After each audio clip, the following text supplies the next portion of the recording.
Hola, ¿qué tal, querida iglesia de Veracruz? ¿Cómo le va? Sean todos muy bienvenidos. De verdad, qué gusto saber que usted está ahí en nuestra iglesia, en nuestro recinto, ¿verdad? Sentado mirando esta transmisión que está preparada para usted y también para nuestra iglesia online, a la que le damos la más cordial bienvenida. Usted, desde donde quiera que se conecte a esta transmisión, fuera de Veracruz, fuera de México, en cualquier parte del planeta, sépase que nuestra iglesia Plenitud en Cristo Online le está esperando, anhelante de poderle dar una palabra, transmitir una palabra que estamos seguros salió del corazón de Dios. Así que, junto con ahora nuestra iglesia de Veracruz, disfrute esta palabra, saboréala, recíbala en el corazón, ¿vale? Vamos a entrar al mensaje y hoy Dios nos va a hablar de lo importante que es que nosotros confiemos en los tiempos de Dios y en las formas de Dios para que Él pueda hacer su obra en nuestra vida y que no nos desesperemos de tiempo en tiempo, ¿verdad? Y queramos hacerlo a nuestra forma, quererlo hacer a nuestros tiempos y sobre todo sin Él. Eso es muy, muy peligroso, ¿vale? Hoy Dios nos va a hablar de esa confianza que Él quiere que tengamos en Él, ¿va? Mire, algo que le quiero dar como un concepto general primero es que tenemos 4 años y medio, déjeme decirlo así, enfocados solamente en la cruz. Puestos nuestros ojos en la cruz de Jesús, sabedores de que ahí sucedió todo. Ahí fue nuestra salvación, nuestra vida eterna, nuestra vida en abundancia viene de la cruz. Pero algo que entendemos y que es necesario entender es que Jesús no fue a la cruz para recibir adoración. Jesús fue a la cruz para que tú recibieras salvación, vida eterna y vida en abundancia. Entonces, a lo que me refiero es que todo lo que nosotros vemos en la cruz tiene que terminar, y todo lo que nosotros amamos la cruz y recibimos de la cruz y nos arde el corazón por toda la obra del Señor en la cruz, tiene que terminar, déjeme decirlo así, rebotando hacia nosotros.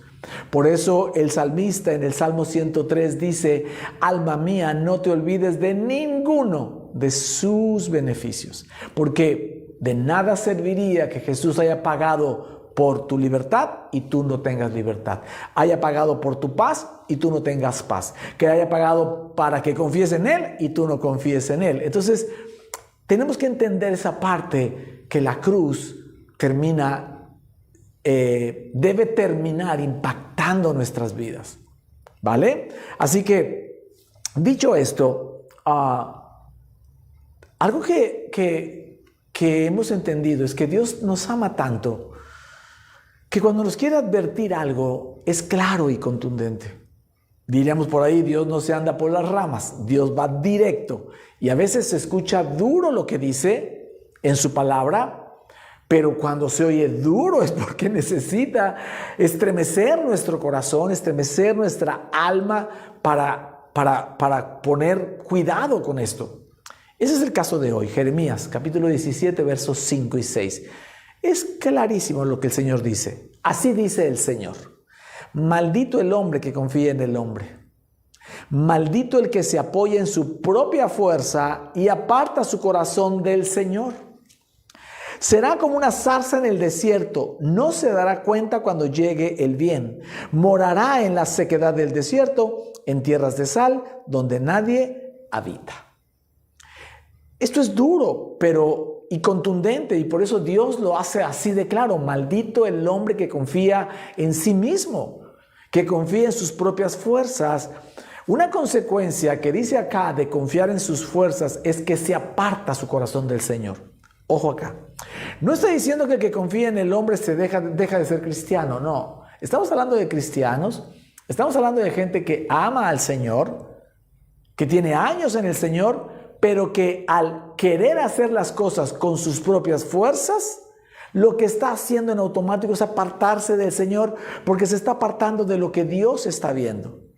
Como cuando Jesús le dijo a Pedro: Pedro, no pones los ojos en las cosas del cielo, sino lo pones en las cosas de la tierra.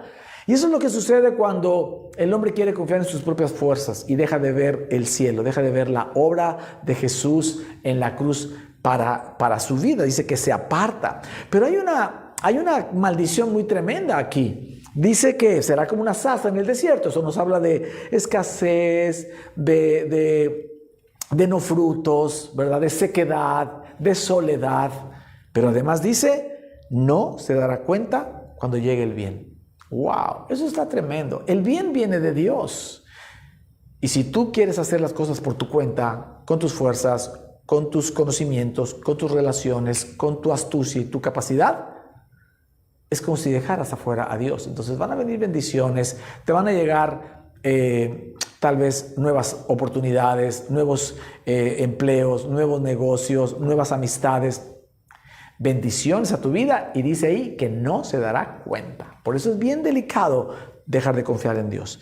Entonces el verso 7 y el verso 8 confirman esto y dice, bendito el hombre que confía en el Señor y pone su confianza en Él. Son dos cosas diferentes. Poner la confianza en el Señor es creer en Él y confiar en Él. Y poner su confianza es cuando te pones en acción y caminas confiado, aún en medio de un desierto. Dice, será como un árbol plantado junto al agua que extiende sus raíces hacia la corriente, no teme que llegue el calor y sus hojas están siempre verdes. En época de sequía, ojo acá, no se angustia y nunca deja de dar frutos.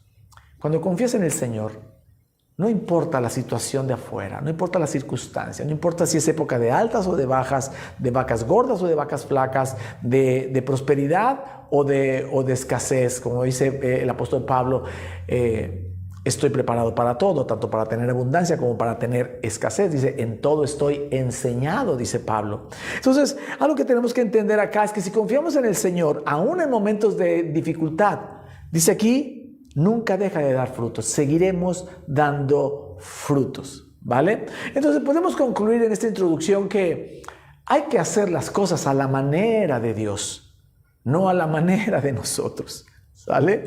De allí que el mensaje de hoy lleva por título, a la manera de Jesús. Tu carne lo quiere hacer a tu manera.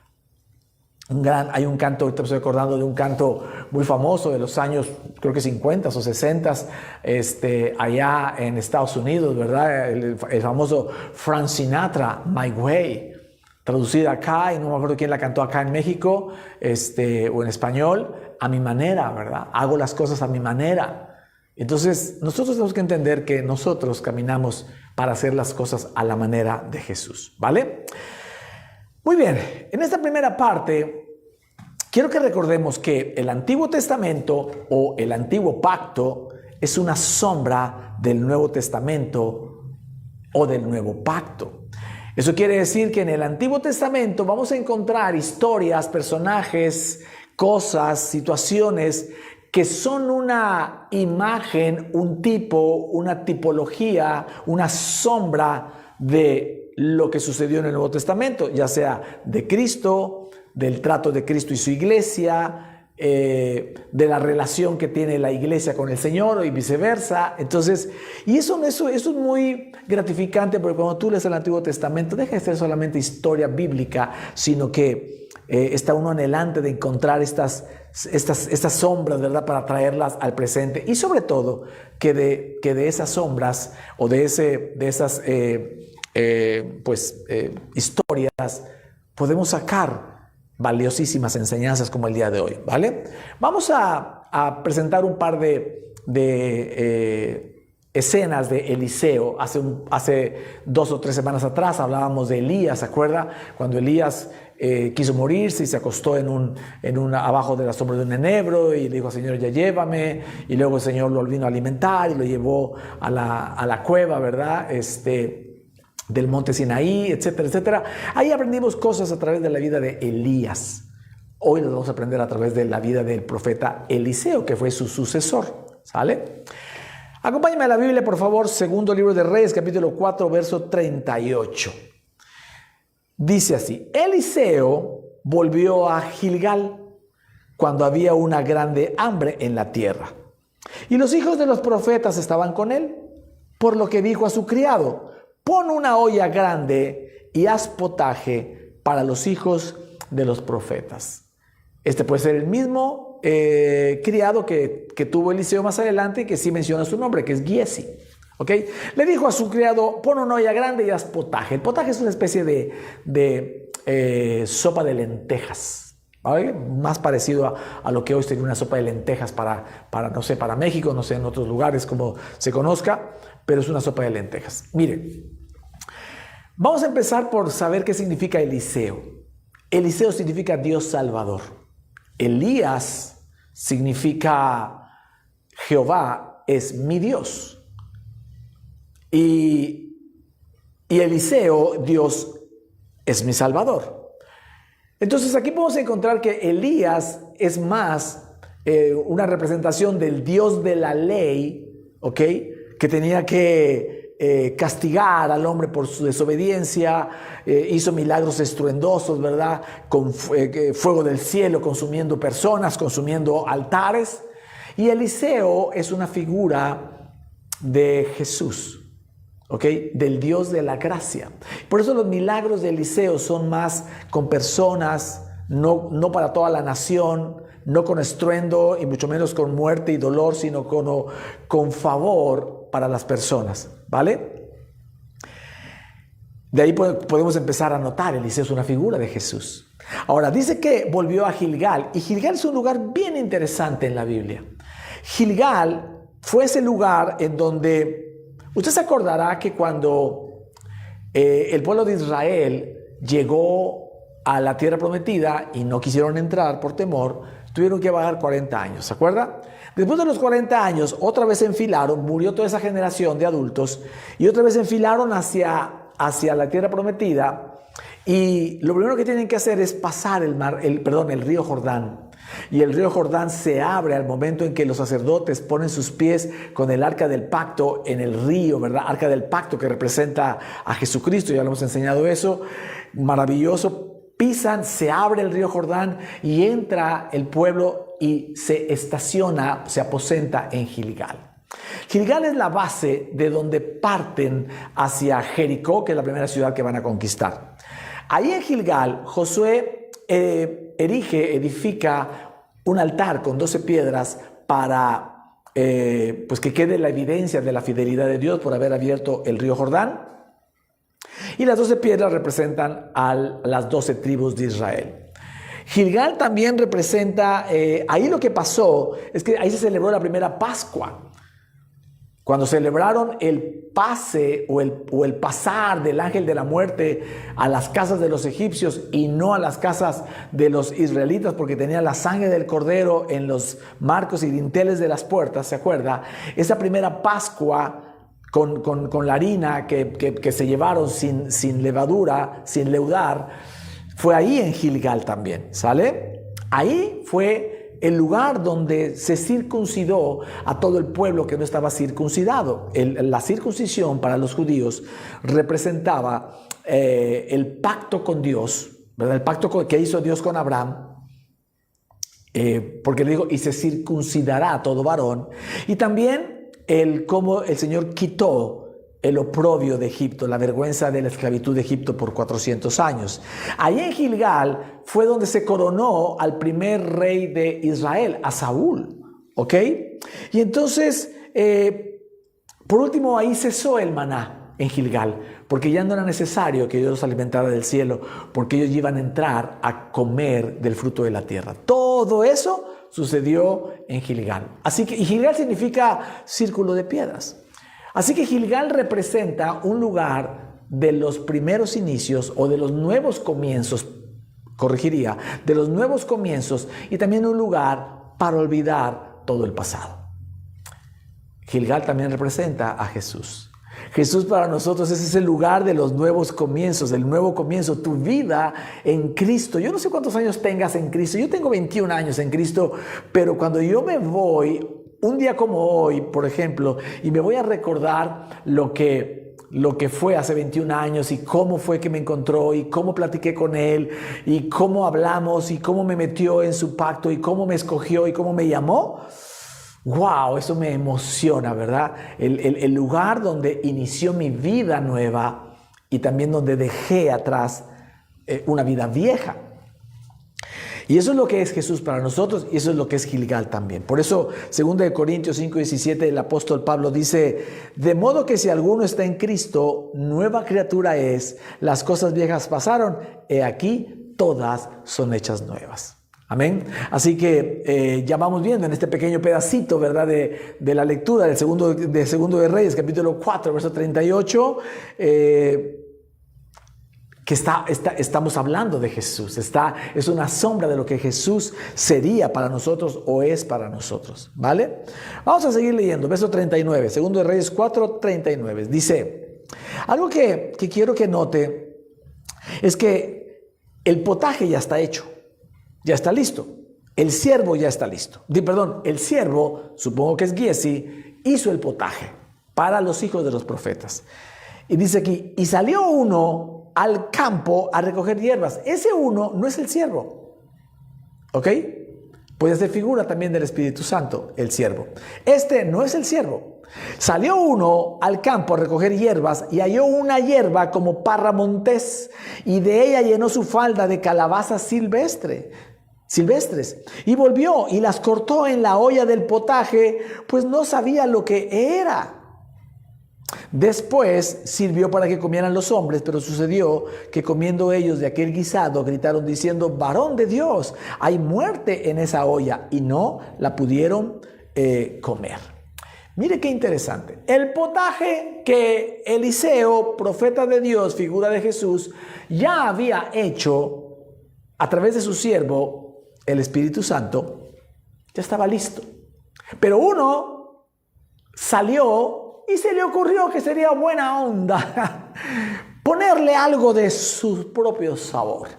Y fue y buscó unas hierbas, encontró una planta, vio que tenía algo como calabazas silvestres y dijo, esta me la voy a llevar. Y llegó, ni las probó, ni las lavó siquiera, ni las desinfectó. Las cortó en rebanaditas, pum, pum, pum, pum, pum, pum, se lo echó al potaje. Y cuando los hombres quisieron comer el potaje, sabía tan amargo que sabían ellos que esa hierba tenía veneno. De hecho, la Nueva Traducción Viviente dice que lo envenenó. Y aquí podemos reflexionar que eso pasa, mis amados, cuando nosotros queremos hacer las cosas a nuestra manera y no a la manera de Jesús. Contaminamos el potaje. Contaminamos la obra de Jesús en nuestras vidas. Contaminamos lo que Jesús quiere hacer con nosotros porque nosotros queremos hacerlo con nuestra propia carne. Y nuestra propia carne es bruta. Nuestra carne es egoísta, es orgullosa. Nuestra carne es preocupona. Nuestra carne es estresada. Si nosotros, eso es natural. El problema es darle juego a esa carne y hacer las cosas cuando Dios te dijo de una manera y tú la quieres hacer de otra. Entonces se contamina porque no estamos confiando en la obra de Jesús, no le estamos preguntando a Él, no estamos tomando consejo de Él, estamos haciendo como siempre hacemos las cosas nosotros. ¿Sale? Y generalmente lo echamos a perder como este cuate que no fue el siervo, ¿verdad? Pues dice, uno de los que estaba ahí salió, vio y dijo, voy a aportar, voy a ponerle de mi cosecha a la obra de Jesús en mi vida. Y ahí es donde contaminamos la situación, ¿vale? Verso 41 dice, él entonces dijo, traed harina, se refiere a Eliseo, dijo, traed harina, y le esparció en la olla y dijo, da de comer a la gente, y no hubo más mal en la olla. La harina es una figura de Jesús. Aquí uno está diciendo que no importa si tú tienes a Jesús y luego has vivido todo este tiempo con situaciones de desierto, difíciles y queriendo resolverlas como tú quieres y peleando con el mundo entero, echando a perder relaciones, cosas, personas, ambientes y todo lo demás, negocios, trabajo, lo que sea, y luchaste a perder. El profeta Eliseo, figura de Jesús, dice, trae harina. La harina es un polvo que es muy suave, no es arena, que es como rugoso, rasposo, o trigo, ¿verdad? Que pudiera ser como más rasposón. La harina es muy suave, porque Jesús es muy suave con nosotros. Aun cuando tiene que ser firme, Jesús es suave. Cuando le dijo a la mujer adúltera, vete y no peques más. Le dijo, ni yo te condeno, vete y no peques más. O sea, le dio todo para que ella no pecara. Jesús es firme pero suave a la vez. Y cuando Él lavó los pies de los discípulos, no había ahí un ambiente de esclavitud o de servilismo, había algo real, algo principesco, ¿me explico? Entonces Jesús es uno mismo siempre, pero tiene una firmeza suave o una suave firmeza que enamora, ¿ok? Entonces, al volver a echar la harina al potaje, el potaje se recuperó y dejó de estar envenenado. Y eso es lo que pasa en tu vida y en la mía cuando tú vas y reconoces que estás haciendo las cosas a tu manera, que estás dejando de orar, que estás dejando de buscar al Señor, que dejas de venir a la iglesia, que no te importa, no te interesa mucho el prójimo, no te preocupas de ofrendas y diezmos, y toda esa parte, es a tu manera, no es a la manera de Jesús. Entonces, aquí la reflexión es: regresa a la manera de Jesús. Ya lo que tenemos que entender es que para poder nosotros vivir a la manera de Jesús, dejar a Jesús obrar en nuestras vidas para que todo suceda a sus tiempos, en sus tiempos y con sus formas y no con las nuestras, nosotros tenemos que aprender a vivir en reposo y en paz. Son dos elementos fundamentales que el mundo te quiere robar: el reposo y la paz. El reposo es precisamente descansar confiadamente en que Dios lo hará, en que el Señor lo hará. Hebreos 4, 10 y 11 dice: porque el que entra en el reposo de Dios descansa también de sus obras, así como Dios descansó de las suyas. Esforcémonos pues por entrar en ese reposo. Entrar en el reposo te da eso, te da tranquilidad, te da descanso. Sí, la situación afuera puede estar muy complicada, pero tú vives con descanso interno. No se trata de lo que está pasando afuera antes de que tú descubras bien qué está pasando por dentro. Si por dentro hay ansiedad, esa es una palabra que hace rato se me olvidaba, hay ansiedad, hay preocupación excesiva, hay estrés, hay condenación, hay culpabilidad, hay pleito, hay contienda, hay enojo, hay ira, hay temor. Si todo eso hay dentro, tú tienes que reconocer que no estás en el reposo de Dios. No importa lo que tengas que hacer afuera. Si no estás en el reposo de Dios, vas a echar a perder el potaje. Vas a contaminar la sopa que el Señor está haciendo contigo, ¿verdad? Y después del reposo también necesitamos la paz, vivir en la paz. Y la paz es algo muy, muy difícil de obtener porque el mundo no te deja estar en paz. Las circunstancias, las situaciones, las aflicciones de la vida, el tener que trabajar, conseguir dinero, mantener a la familia, a los hijos, los negocios, problemas, situaciones, circunstancias, enfermedades, tantas cosas. La paz que el mundo ofrece se pierde. Por eso el mundo te invita: ven a un descanso de una semana en la Riviera Maya. Gástate 80,000 pesos. Ya después te preocuparás cómo los pagas. Pero ven a descansar aunque sea 3 noches, 4 días y 3 noches. O sea, una locura. Sí, sube a la montaña y ahí en la paz de la montaña y la quietud, aleluya. Sí, claro. Cuando lo de afuera está tranquilo, lo de adentro estará tranquilo. Pero esa es la paz. Esa paz no, Jesús no la dio. Jesús no ofreció esa paz. Él dijo: yo les doy mi paz diferente, pero no se las doy como el mundo se las da. No se las doy en base a circunstancias. Yo se las doy porque yo soy su paz. Y es ahí donde la paz viene. Escucha bien esto, por favor, porque esta es base del conocimiento y el entendimiento de lo que es vivir bajo la gracia. La paz de Jesús no viene de que tú oras mucho. Yo conozco mucha gente que ora cantidades de tiempos, pero como sigue bajo la ley, haciendo oración bajo la ley, porque tiene que ser bueno, tiene que ser fuerte, tiene que tener dominio propio para levantarse a las 4 de la mañana, no obtiene la paz. Te voy a decir de dónde viene la paz. La paz viene de creer que en la cruz sucedió un intercambio. Jesús tomó tu pecado, tu transgresión, tu culpabilidad, tus maldiciones, tus errores, tu escasez, tu enfermedad, todo lo tomó Él en la cruz y Él te dio su justicia. su justicia. Ahora somos justos por fe, recibimos su justicia. Si tú entiendes y crees que eres justo por fe en la obra de Jesús, el efecto natural, corrijo, el efecto sobrenatural de vivir lleno de la justicia de Jesús es vivir en paz, es la paz. Mira cómo lo dice Isaías 32:15, es uno de los pasajes, de los últimos pasajes que he recibido del Señor y que me he enamorado de Él y lo oro constantemente de memoria. Dice, hasta que sobre nosotros sea derramado el Espíritu de lo alto. Ojalá que tú te enamores de este pasaje igual que yo. Hasta que sobre nosotros sea derramado el Espíritu de lo alto. Y eso ya pasó. Y el desierto se convierte en campo fértil y el campo fértil sea estimado por bosque. Y habitará el juicio, ¿en dónde? En el desierto. En el que no cambió, en el que no recibió el Espíritu, ahí habitará juicio. Y en el campo fértil morará ¿qué? La justicia.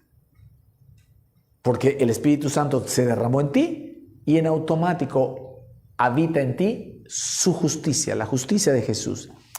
Y sigue diciendo, verso 17, y el efecto de la justicia en tu vida será paz. Y además de que vas a tener paz, la justicia va a seguir trabajando para ti. Porque dice, y la labor de la justicia será reposo y seguridad para siempre. Reposo y seguridad. ¿Qué necesita México hoy? Vivir en seguridad. Esa seguridad no te la va a dar el gobierno, no te la va a dar lo externo, te la da la fe en la justicia del Señor. ¿Puedes decir un buen amén a eso? 18. Y mi pueblo habitará en morada de paz. Mira qué maravillosa promesa.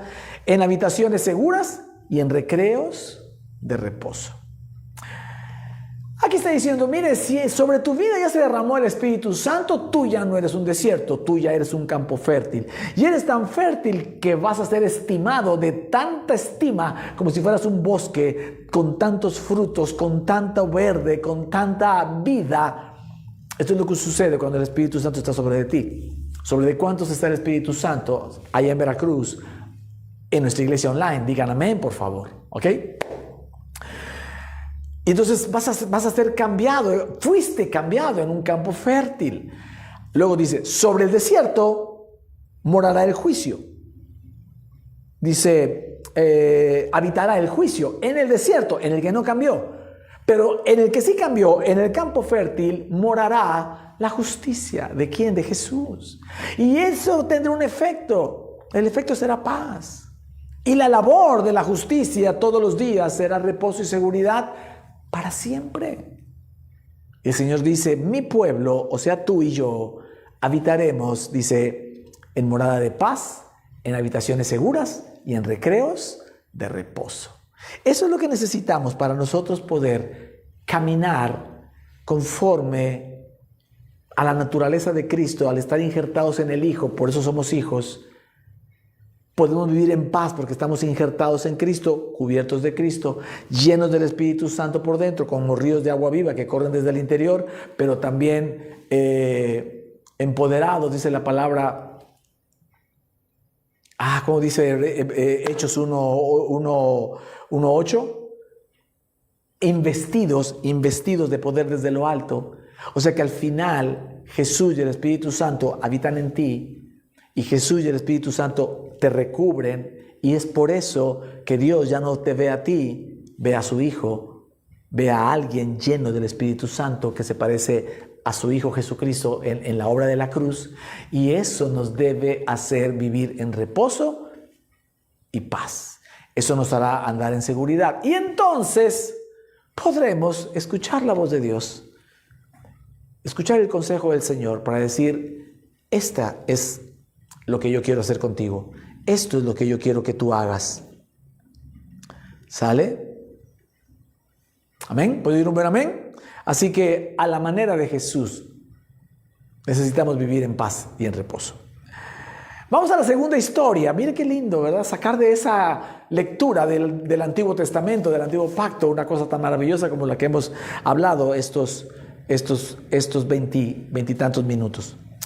Vamos a ver lo que pasó después. Dice así, verso 42. Vino entonces un hombre de Baal Salisa, el cual trajo al varón de Dios panes de primicias, diga conmigo primicias, 20 panes de cebada y trigo nuevo en su espiga. Y él dijo, da a la gente para que coma. En otra ocasión, o sea, a uno les dio potaje y en otra ocasión les dio panes y trigo nuevo. 43. Y respondió su sirviente, ¿cómo pondré esto delante de 100 hombres?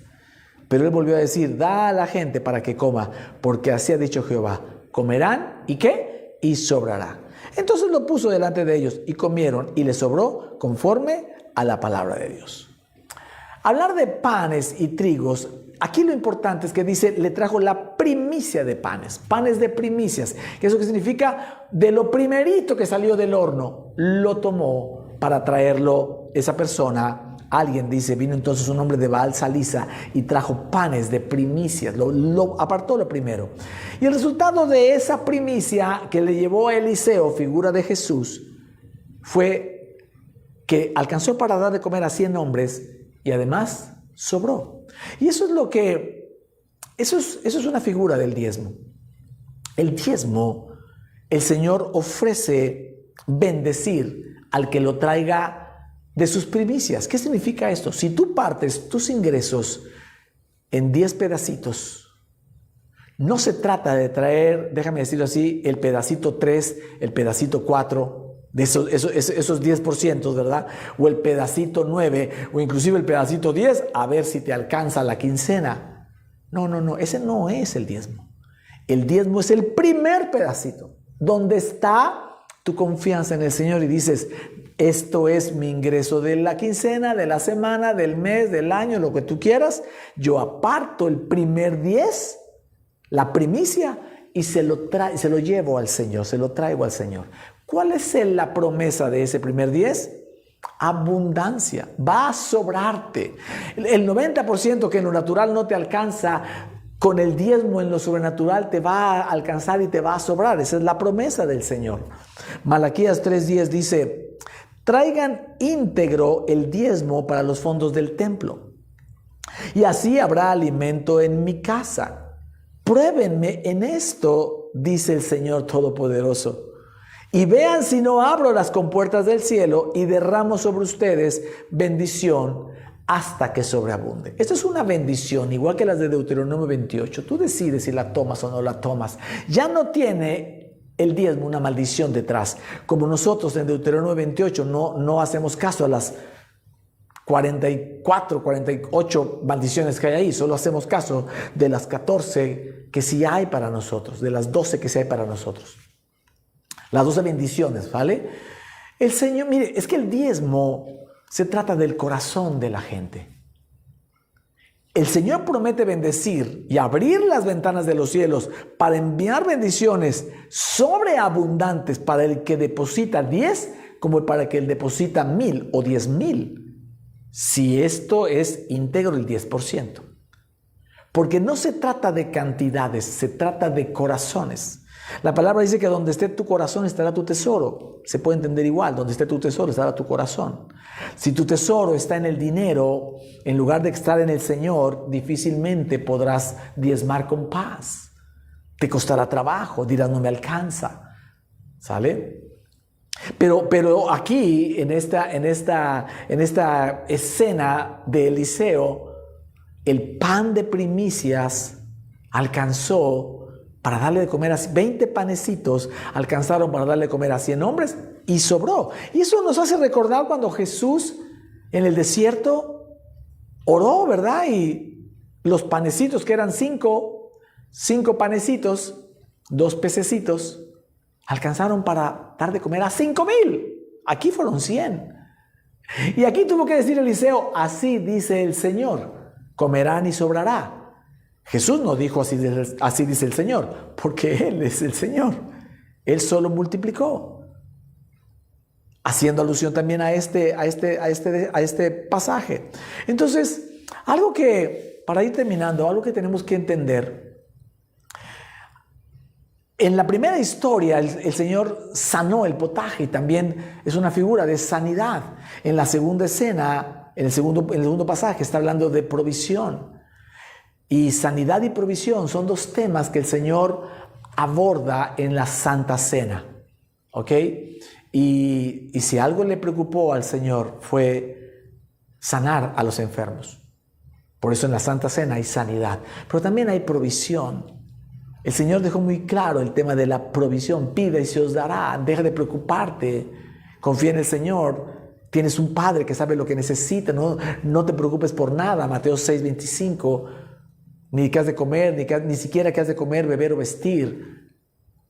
Porque tienes un Padre que ya sabe lo que necesitas. Mejor busca mi reino, el reino de Dios y su justicia. Y todo lo demás vendrá por añadidura. Entonces, cuando tú confías en el reino de Dios, en el reino de los cielos, en la justicia del Señor, y lo comienzas a orar y a que sea algo entre tú y Él, muy, muy íntimo y personal, comienza esa paz que sobrepasa todo entendimiento a fluir desde adentro. Puede estar pasando afuera cosas muy, muy tremendas, muy difíciles, pero tú vas a estar en paz. Y vas a poder escuchar mejor la voz de Dios en paz y en reposo. Vas a poder tomar las mejores decisiones a la manera de Jesús. Y cuando se trate de provisión, hazlo a la manera de Jesús. Yo sé que a la manera tuya será, no me alcanza el dinero. El dinero es para mí, me lo gano, nadie me lo da, nadie me lo regala, bla, bla, bla. Esa es la manera nuestra. A la manera de Jesús, a la manera del Señor, es pon tu corazón en el Señor. Dáselo, dale el primer pedacito a Él. Y aquí mi consejo es, no le traigas cualquier cantidad. Tráele el 10%. No dice nada aquí. ¿Qué pasa si traes el 9 o el 8 o el 12? No dice nada. Se trata de corazones, no se trata de matemáticas o aritmética. Y mucho menos de supervisión. No. Se trata de tú y tu corazón. Y esa es mi experiencia también, que te esfuerces en decir, todo esto me entró este mes, todo esto diezmaré. A veces hasta más, si se puede. Porque una cosa son los diezmos y otra cosa son las ofrendas. No diezme en lugar de ofrendar. Mi consejo es, si ofrenda, busque también que el Señor le hable de esto, porque al final tiene que ser con esa paz, con la que le estoy hablando ahora, con un entendimiento de que confiar en el Señor es hacer las cosas a la manera de Dios. Este es un principio financiero del reino de los cielos para quien tenga paz y hacerlo. No en el concepto de si no lo haces estás mal y robas. Eso ya no es para nosotros bajo la gracia. Igual que Deuteronomio 28, no. Ya no quiero Deuteronomio 28 porque hay maldiciones ahí. No. Quiero las bendiciones. Quiero ser bendito y creer que soy bendito en donde estoy, en mi entrada, en mi salida, a la obra de mis manos, el fruto de mi vientre, todo lo que hago, mi dinero, mi ahorro, mi provisión, mis hijos, lo que pise en la planta de mis pies. Donde yo vaya, siempre estaré arriba y no estaré debajo. Todo eso, vendrán enemigos, saldrán huyendo. Toda esa bendición es para ti por la obra de Jesús, porque la justicia de la ley se cumplió en ti por la obra de Jesús. La justicia del diezmo se cumplió en ti por la obra de Jesús. Solo necesitas confiar en el Señor y hacerlo. Amén. Entonces, ya para terminar, cuando entramos en los desiertos, en esa situación complicada, mire, en el desierto es una figura de aflicción, de complejidad, de dificultad de la vida. Si tú en ese desierto, tú quieres ser suficientemente hábil, o si tú te crees suficientemente hábil para salir de ahí, el Señor no puede ser tu habilidad. El Señor quiere ser tu habilidad. Jesús ha sido hecho tu sabiduría, tu justificación, tu santificación y tu redención. Jesús y tú son uno. Jesús tiene el poder para salir de esa prueba, pero en lugar de hacerlo a la manera de Jesús, lo quieres hacer a tu manera, difícilmente va a poder funcionar ahí, porque Él no puede pasar por encima. ¿Tú quieres ser tu habilidad tú mismo? Yo no puedo ser tu habilidad. ¿Tú crees que puedes solo? Jesús no puede ser tu poder para salir de ahí. 1 Corintios 10:13 nos lo dice muy claro. Lo sabemos, pero lo olvidamos. Traje la versión Reina Valera, edición 95. Dice, no os ha sobrevenido ninguna prueba Otras versiones dicen tentación. Acuérdense que tentación y prueba es lo mismo. No os ha sobrevenido ninguna prueba que no sea humana, o sea, no chille.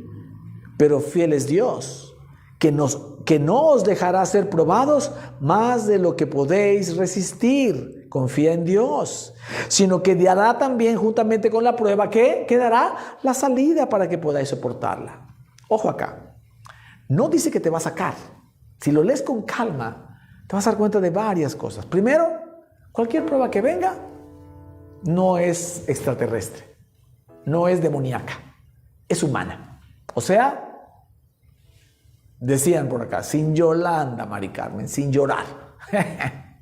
¿Ok? Ya está la prueba, situación difícil allá afuera. Pero fiel es Dios. Tienes que confiar en eso. Dios es fiel. No importa si tengo un mes o un año o 2 años o 5 años en la prueba, no importa. Dios es fiel. Dice que no te va a dejar ser probado más allá de lo que puedas resistir. O sea, no te vas a morir en esa prueba. Esa prueba va a pasar, como han pasado todas las pruebas de tu vida. Si te acuerdas cuál prueba tuviste hace 10 años, cómo la pasaste hace 8, hace 6, hace 4, hace 2, hace un mes. Pruebas que no pensaste que pasarías, las has pasado. Bueno, esta prueba, te lo digo, de parte de Dios, esta prueba en la que estás va a pasar. Va a pasar. ¿Vale? Dice, Dios no te va a dejar que seas probado más de lo que puedas resistir. O sea, no te vas a morir en la prueba. Pero luego dice, sino que también con la prueba te va a dar la salida. Te va a decir por dónde es la salida, cómo es la salida para que puedas soportarla. Eso quiere decir que vas a seguir ahí adentro un rato. Es decir, la salida siempre se trata de fe. Cuando Pedro le dijo, el diablo los ha pedido para zarandearlos como a trigo. Necesitaban ser zarandeados porque todavía tenían mucho de ellos mismos. No creían en el Señor, no creían, seguían esperando que fuera algo natural en lugar de sobrenatural. Querían seguir haciéndolo ellos mismos. Por eso Pedro dijo, no, yo te voy a seguir y yo voy a morir por ti. Y dijo Jesús, me vas a negar 3 veces, hombre, antes de que cante el gallo hoy en la noche. Entonces, pero le digo, yo voy a orar, yo he rogado para que tu fe no falte. Todas las pruebas, no se olvide, mi amado.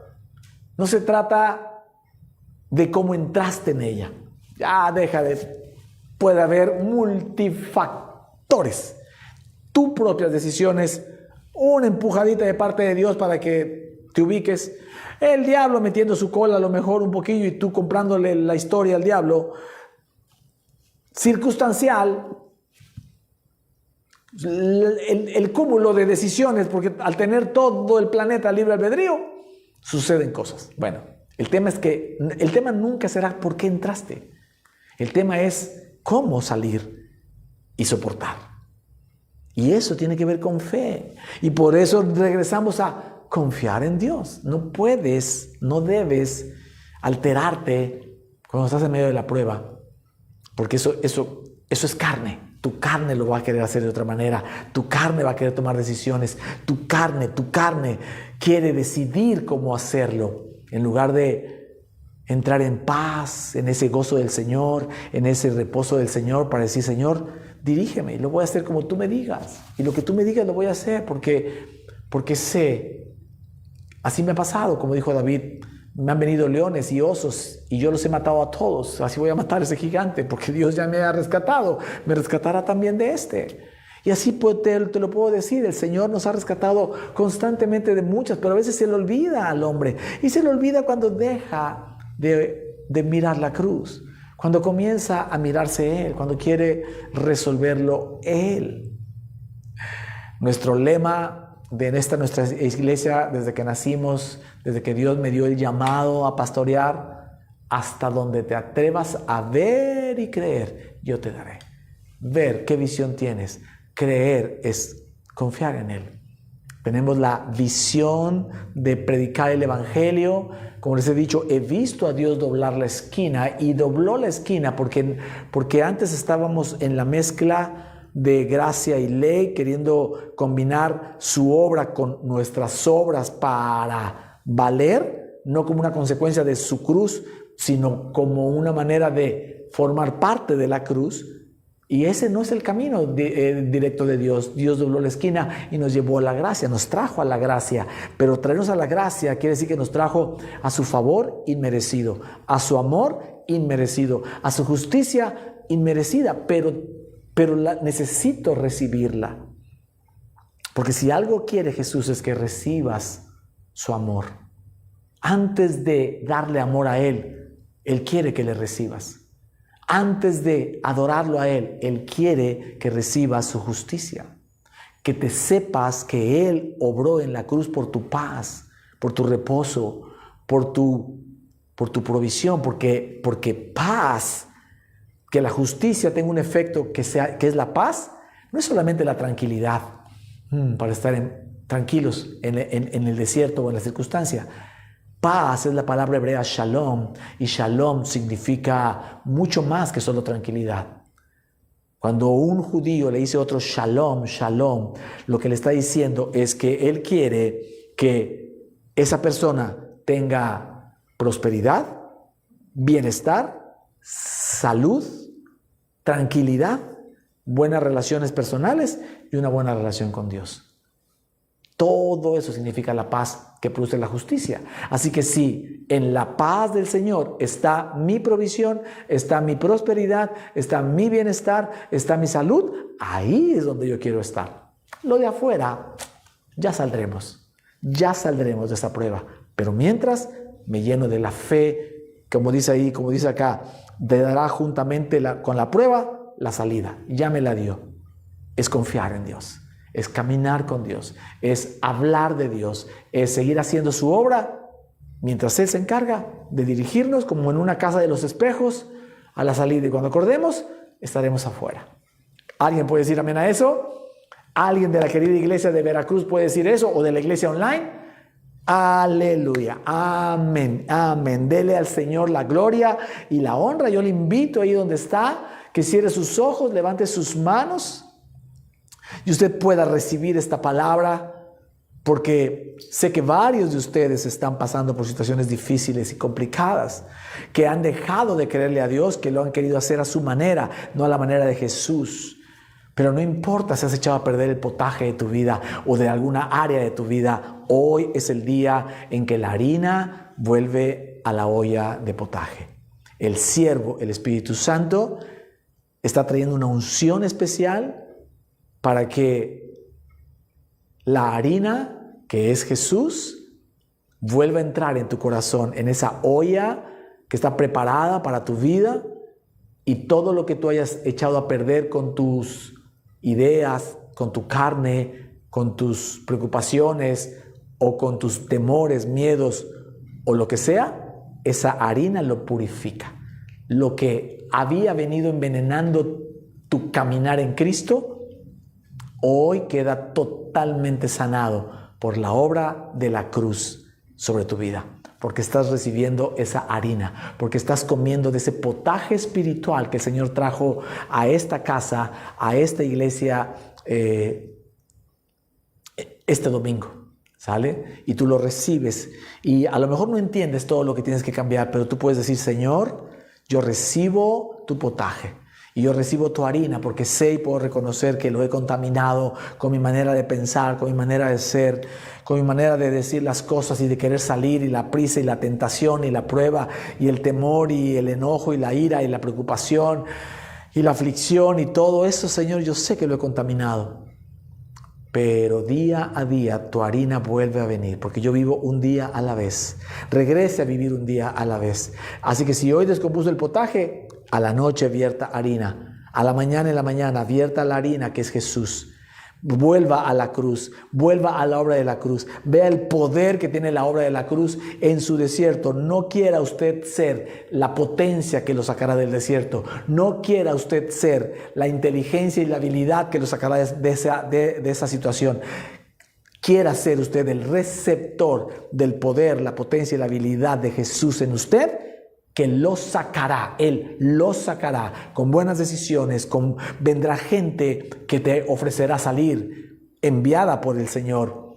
Sabrás cómo hacerlo, sabrás cómo salir, sabrás cómo intentarlo de nuevo, en paz, sin remordimientos, sin enojos, sin sentirte culpable o condenado, como decíamos la semana pasada. A la manera de Jesús voy a vivir, especialmente si tú te sentías condenado en alguna área, como la semana pasada hablamos, ahí declara que la harina está llegando a esa área de tu vida para limpiar todo lo que tus pensamientos humanos, llenos de carne, contaminaron. ¿Te parece? Señor, te damos a ti la gloria y la honra por esta palabra, Señor.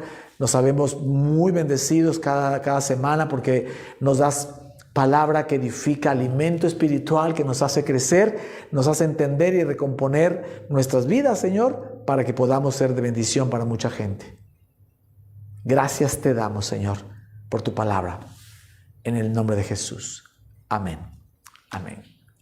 Querida iglesia, a mí me parece maravilloso, como siempre, el poder recibir este tipo de mensajes.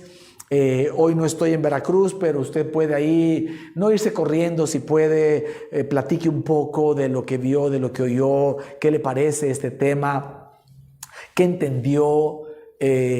Pueden compartirlo, ¿verdad? Un poco, si usted ahí en su casa puede hacerlo también con los familiares que lo haya visto, no importa si no lo vio en vivo y lo está viendo después, reciba esta palabra. Si Dios la puso en su dispositivo y le dio el tiempo para esto, será porque usted necesita escuchar esta palabra, ¿sale? Nosotros agradecidos con el Señor por este nuevo tiempo y muy agradecidos porque el Señor nos hace caminar bajo su gracia, bajo su justicia, que nos da esa paz, que se convierte en prosperidad, bienestar, salud, tranquilidad, buenas relaciones personales, buenas relaciones con Dios, todo, una plenitud en Cristo. Al final ese es el nombre de nuestra iglesia. La plenitud en Cristo nos viene porque creemos en la obra de Jesús en la cruz, en su amor, en su justicia y en su gracia, que se convierte en un favor permanente, siempre inmerecido. ¿Puede ir un buen amén? Amén. Muy bien, iglesia. Dios los bendiga. Nos vemos pronto. Y ojalá que pueda estar el jueves. Imagínense repasar este mensaje, volverlo a como el pozole, ¿verdad? Sabe más rico recalentado. Vamos a recalentar este mensaje el jueves para escucharle y sacar otras conclusiones, porque hay mucho que se puede sacar de aquí. Si usted tiene algo que abonar de lo que va leyendo, yo le invito a que lea los contextos en la Biblia. Ahí le pongo los versículos. Pida el tema para que lo pueda meditar, escudriñar, convertirlo en devocional, hacerlo en oración después. Y le aseguro que usted seguirá creciendo y creciendo y creciendo. ¿Sale? Dios me los bendiga a todos los que nos ayudan para poder llevar a cabo estas transmisiones, tanto online como presenciales. Les bendecimos y declaramos que la harina del Señor está sobre ustedes en una doble porción de potaje para todos los servidores y todos los que ayudan en todos los ministerios, doble porción de potaje celestial. ¿Sale? Nos vemos la próxima semana. Bendiciones.